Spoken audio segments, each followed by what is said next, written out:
Quoi que ce soit qui souffre ne fait pas partie de moi. J'ai désavoué la vérité, que je désavoue maintenant la fausseté avec autant de foi. Quoi que ce soit qui souffre ne fait pas partie de moi. Ce qui se chagrine n'est pas moi. Ce qui a mal n'est qu'une illusion dans mon esprit. Ce qui meurt n'a jamais été vivant en réalité et ne fait que parodier la vérité à mon sujet. Maintenant je désavoue les concepts de soi, les tromperies et les mensonges au sujet du Saint-Fils de Dieu. Maintenant je suis prêt à l'accepter de nouveau tel que Dieu l'a créé et tel qu'il est.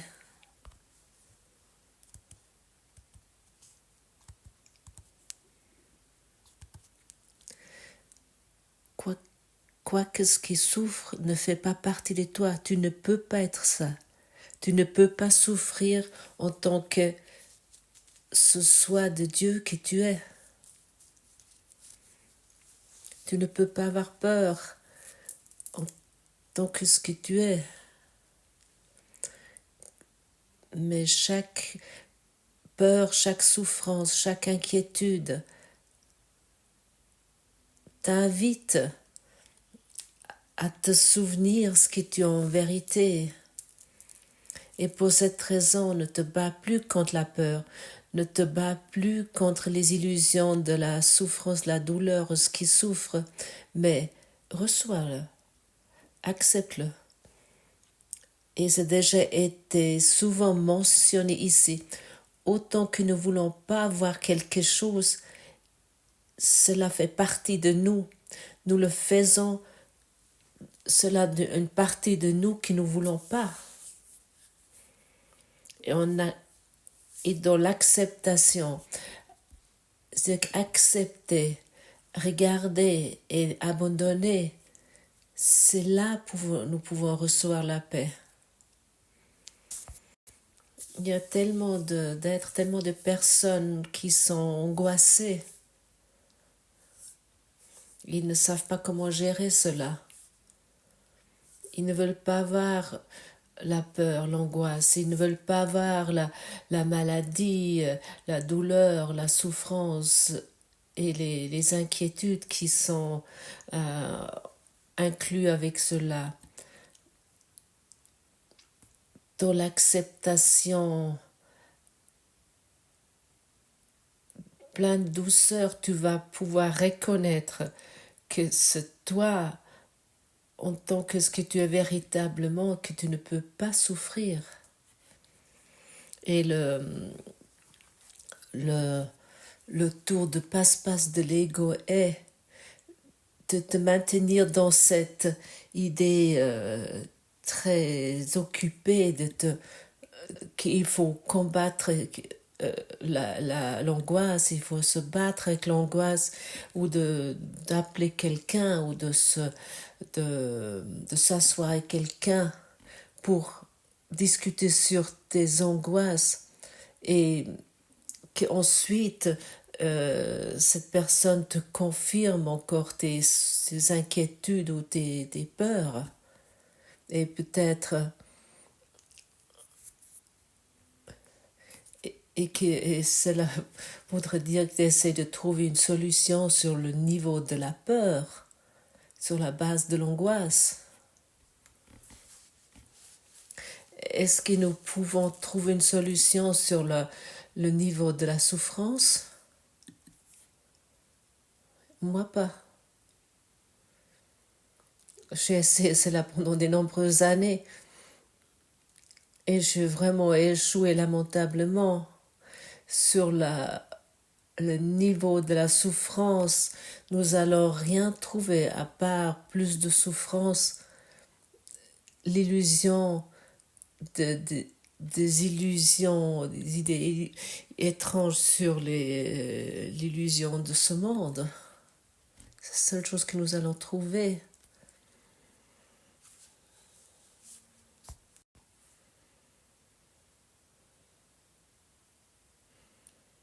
Et chacun d'entre nous qui, peu importe s'il est sur une voie spirituelle ou sur une voie matérielle, si chacun d'entre nous fait cela parce qu'il est arrivé à un point, à un moment donné, où il est devenu malheureux, où il a reconnu, ou formulé autrement, où il a reconnu qu'il est malheureux.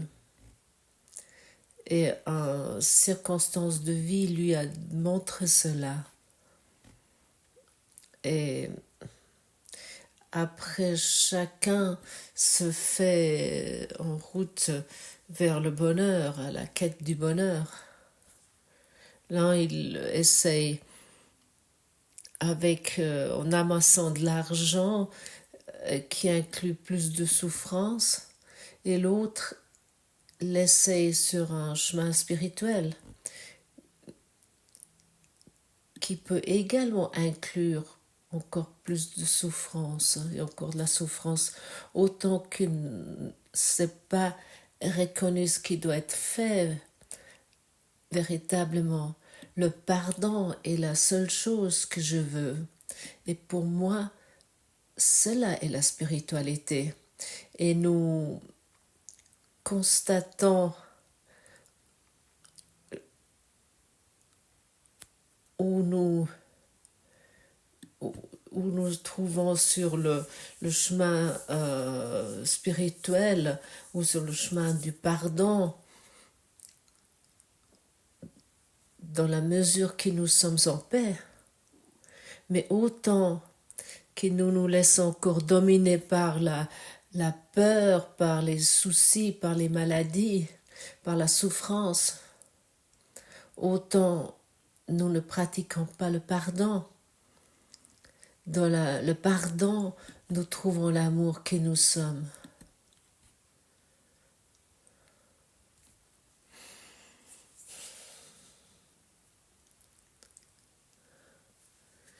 Lorsque nous lisons dans le dernier passage de notre thème spécial, passage 5, nous ne soyons pas contents jusqu'à ce que le monde se soit joint à notre perception changée.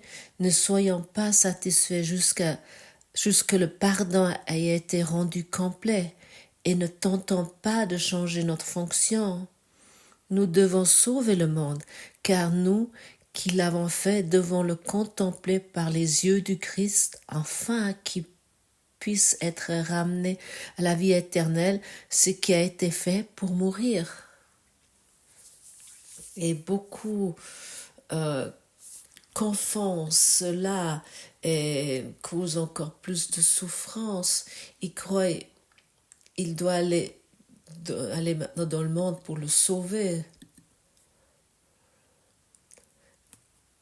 Le monde est un reflet, un miroir, et le monde n'est pas une réalité, un fait. Ou si ton corps est un miroir de ton état d'esprit, et il n'est pas une réalité, alors ça nécessite uniquement une correction d'esprit et rien d'autre. Et cette correction d'esprit est absolument utile et absolument nécessaire. Nous ne voulons pas nettoyer le miroir dans lequel nous regardons. Nous voulons changer notre esprit et ainsi le miroir devient clair. Qu'est-ce que vois-tu lorsque tu regardes dans un miroir? Tu crois être cette personne?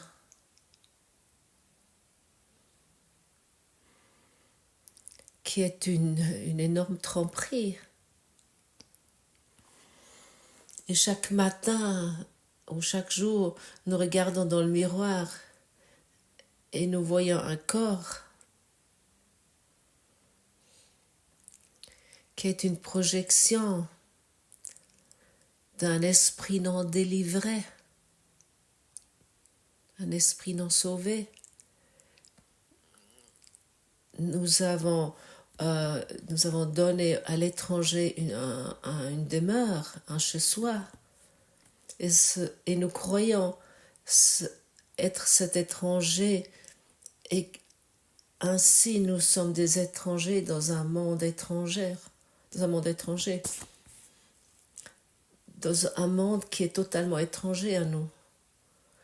Avec certaines structures, nous essayons de trouver une demeure, un chez-soi ici. Avec certaines habitudes, nous essayons de trouver une stabilité. Mais rien de tout ça peut nous donner une sécurité. Pour cette raison, c'est tellement difficile aux êtres, aux personnes d'accepter un changement, parce que la structure habituelle s'effondre. Finalement, l'être humain est un animal d'habitude, et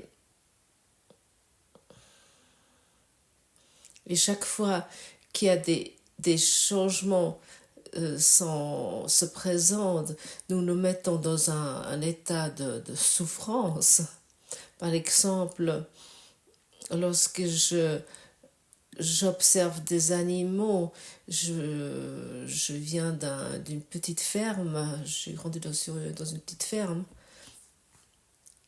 Lorsque j'observais les animaux, j'ai pu voir, ils ont tous un rythme. Ils savent exactement à quel moment il y a du foin, à quel moment il y a les carottes. Ils savent exactement quand le fermier arrive pour faire telle et telle chose. Ils ont tous leur rythme, toutes leurs habitudes. Aussi mon chien, il a plein d'habitudes. Il sait exactement, on dirait qu'il porte une montre, il sait exactement à quelle heure il va sortir. Et nous sommes tricotés de la même façon. Nous nous orientons après des habitudes qui nous sont chères.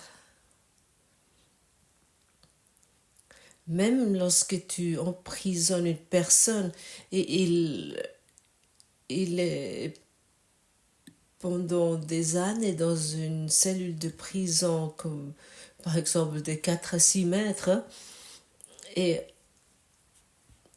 au début c'est absolument horrible, mais à un moment donné il s'habitue à ces 4 murs, à cette cellule. Nous nous habituons même à des maladies. Et nous nous promettons un gain avec une maladie.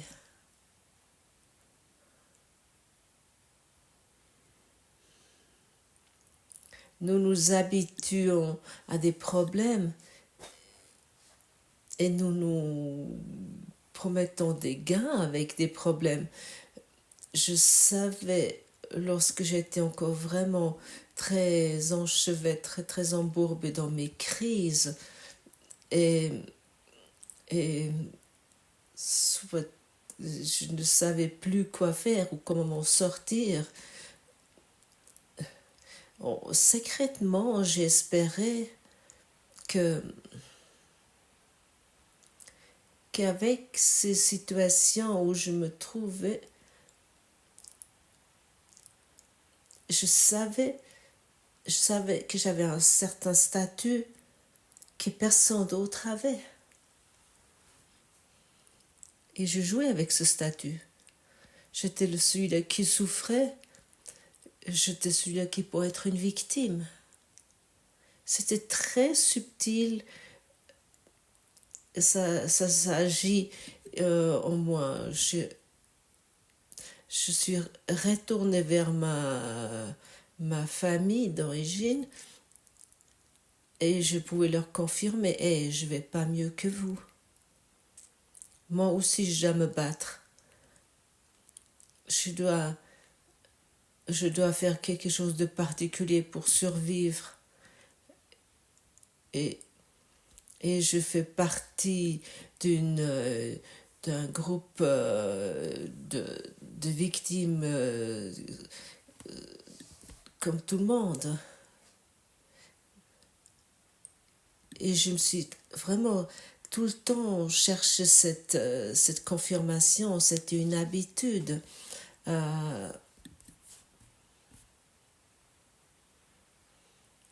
Et chaque fois, lorsque tu te trouves dans la peur, si tu as peur et angoissé, tu es finalement à un point où il y a un changement qui est présent. Et la plupart d'entre nous ne veulent pas ouvrir la porte à ce changement. Accepte les changements. Le changement est quelque chose de totalement naturel. Regarde les 4 saisons comme ils se démontrent. Regarde, il n'y a pas tous les jours le soleil. Ou à un moment donné, il y a l'automne qui arrive, et les feuilles vont tomber. Est-ce que tu aimerais sans cesse avoir un sentiment de beau temps? Ça devient ennuyeux aussi. Accepte ce qui se propose, ne sois plus en opposition, sois plus en résistance. Encore une fois, si tu t'opposes, tu es à nouveau un corps, tu es à nouveau cette idée qui peut souffrir. Tu peux toujours te poser la question, est-ce que ça me rend heureux? Moi pas. Et nous essayons ensuite, avec nos habitudes si chères, nous essayons de définir et de croire savoir ce que nous sommes, de croire savoir ce que nous devons faire et de croire savoir où nous devons aller. Et nous croyons savoir ce que nous devons dire. Cela nous donne la sécurité dans notre prison d'esprit. Et le cours nous dit très clairement,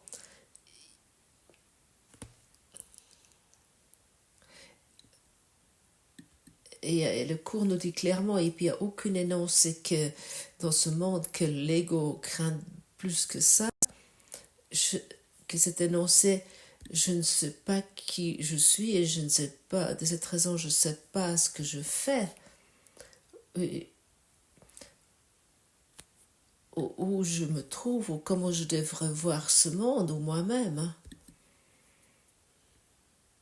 Bon. Tu entends maintenant ces mots? Tu les as peut-être déjà entendus plusieurs fois. Si tu étais déjà occupé plus longtemps avec ce cours, ou tu les as lus. Mais est-ce que tu as vraiment pris les conséquences de ces énoncés? Parce que cela a des conséquences. Tu ne sais pas ce que tu es. Et pour cette raison, tu ne sais pas ce que tu devrais faire. Ou comment tu devrais voir ta famille, tes enfants, ou ton conjoint, ou le monde. Mais avec ces canons habituels de pensée que nous avons établis, nous croyons savoir. Et à cause de ça, nous souffrons à cause de cette croyance que nous croyons de savoir quelque chose. Qu'est-ce qu'est la leçon aujourd'hui? Quoi que ce soit qui souffre ne fait pas partie de moi. Mais cette croyance qui croit savoir, c'est ça qui souffre. C'est ça qui nous rend malades, qui crée des douleurs et des souffrances et qui nous crée encore plus d'inquiétude. Et dès que nous commençons à accepter cela, ce qui vient d'être formulé, c'est le début de notre réveil.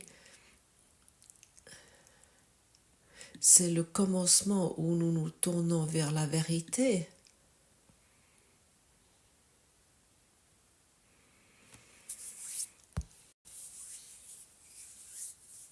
Tu es un avec Dieu.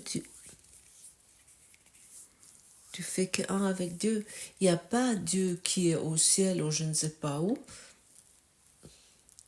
Mais tu es un avec lui.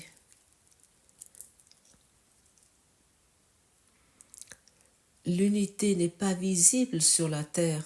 Tu peux tout catégoriser dans des différents parties, dans des atomes, dans des subatomes, dans d'autres niveaux. Tu ne vas pas trouver l'unité.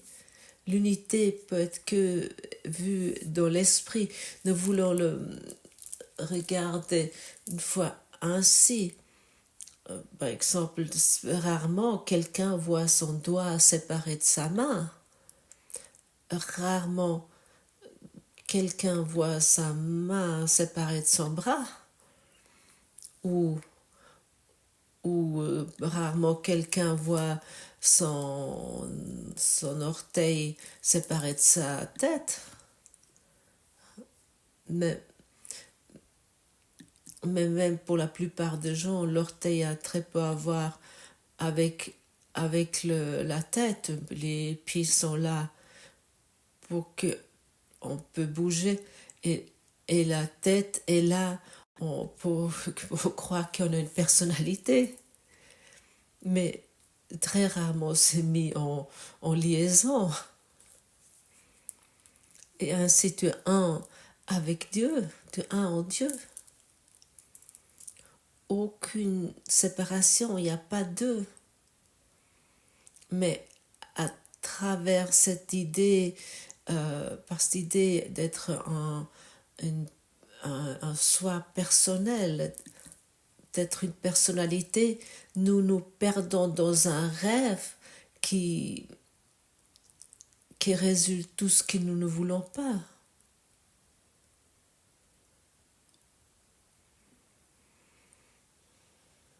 Et cela nous fait peur d'abandonner ces idées faites par nous-mêmes. Cela nous a peur d'abandonner cela. Ça signifie finalement que notre façon habituelle de penser comment les choses doivent être, comment toi tu dois être, ou le monde doit être, d'abandonner cela nous a peur, nous angoisse. Parce que cela secoue, cela ébranle notre identité artificielle, à notre masque que nous avons, nous portons.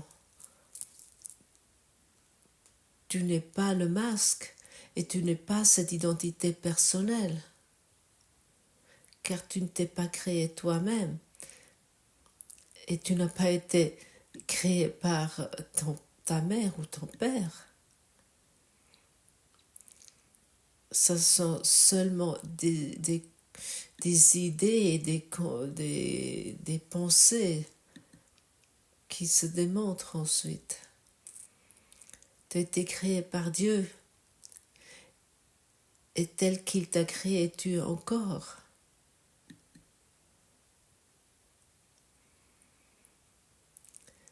Et de se abandonner à la vérité et à l'amour, ça veut dire de lâcher prise, d'abandonner le reste. Abandonner ce qui nous croyons selon nos croyances, ce qui nous croyons que nous sommes en ce moment. L'ego ne s'abandonne pas lui-même, ça tu dois savoir. Ah oui, maintenant j'abandonne tout. Ça ne fonctionne pas. Ça, les êtres, les personnes essayent ça depuis des millénaires. Tu ne peux pas t'abandonner toi-même. Mais avec le pardon, avec la pratique du pardon, de plus en plus des parties personnelles que tu crois être vont tomber, vont disparaître. Tu leur donnes plus d'attention et ainsi ils ne reçoivent plus d'énergie et ainsi ils n'ont plus d'influence sur toi. Et ainsi nous nous trouvons nous tous vers une ouverture vers la vérité.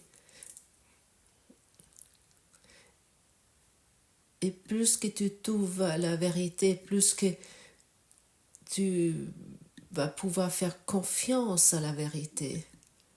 Et tu vas t'habituer de uniquement encore parler la vérité, penser la vérité. Car toute autre chose sont des illusions qui nous rendent pas heureux. Et ici, il soit encore dit, ça nécessite pas une vitesse extrême. Tu n'as pas besoin de te dépêcher. Je sais comment c'est de croire que d'être très pressé de comprendre ce cours et d'être plus heureux et enfin d'être libéré de cet emprisonnement. Je connais cet empressement et aussi et ici il soit également constaté, c'est qui est pressé ou quoi qui est pressé. Ça c'est seulement le système de pensée égotique qui aimerait s'éveiller en vitesse. Et c'est ces choses-là. Laisse développer toutes choses par lui-même. Accepte-les tels qu'ils sont. Ce qui est pas n'est pas, et ce qui est est. Accepte. Prends tout tel que c'est, ne le juge plus. Et reconnais ainsi ta paix intérieure. Il y a pas d'empressement. Tu as maintenant la meilleure leçon devant toi, c'est-à-dire que la vie qui se propose. Et cette vie qui se propose là est le catalyseur pour trouver la paix en toi et pour pouvoir à nouveau établir cette paix en toi, pour te reconnaître dans ce rêve heureux. Plus que nous pratiquons le pardon, plus que nous devenons heureux. C'est ainsi. Et après, ensuite, nous ne pouvons plus empêcher le bonheur. Parce que les illusions, ils ont perdu leur durée. Et tu te reconnais ce que tu es véritablement. Et celui qui est heureux, il est dans l'amour. L'amour et le bonheur ne se font qu'un. Mais qui met le bonheur devant la porte et qui lui dit « Va-t'en, tu me déranges ici dans mes habitudes », il est apeuré.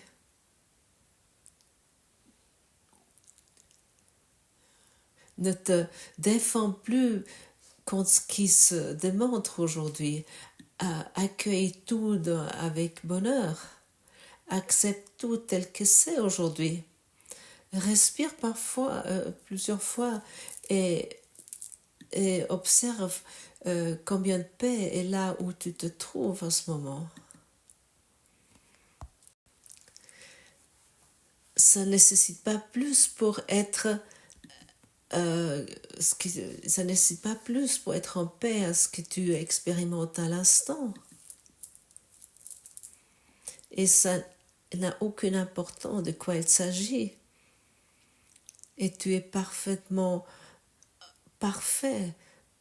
Tu es quelqu'un, tu es l'amour parfait de Dieu.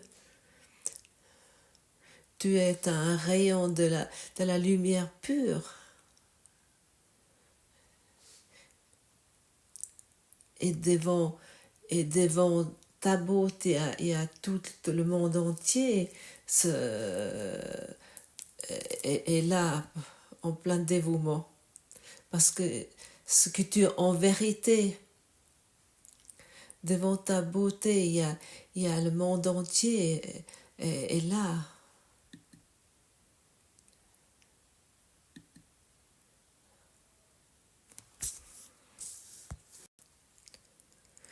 Dans la lumière que toi tu es véritablement, les ténèbres ne peuvent pas exister. Il n'y a pas d'obscurité.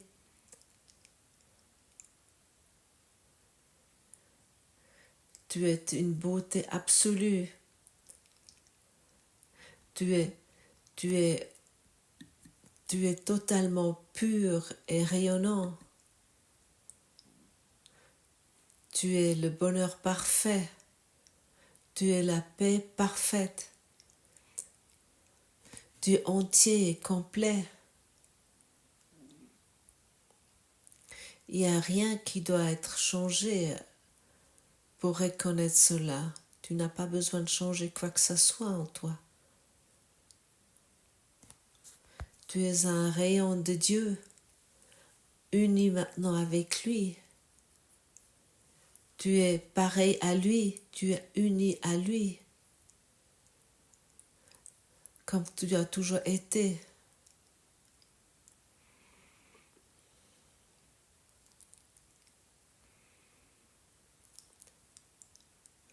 Tu es dans une telle beauté, une telle pureté.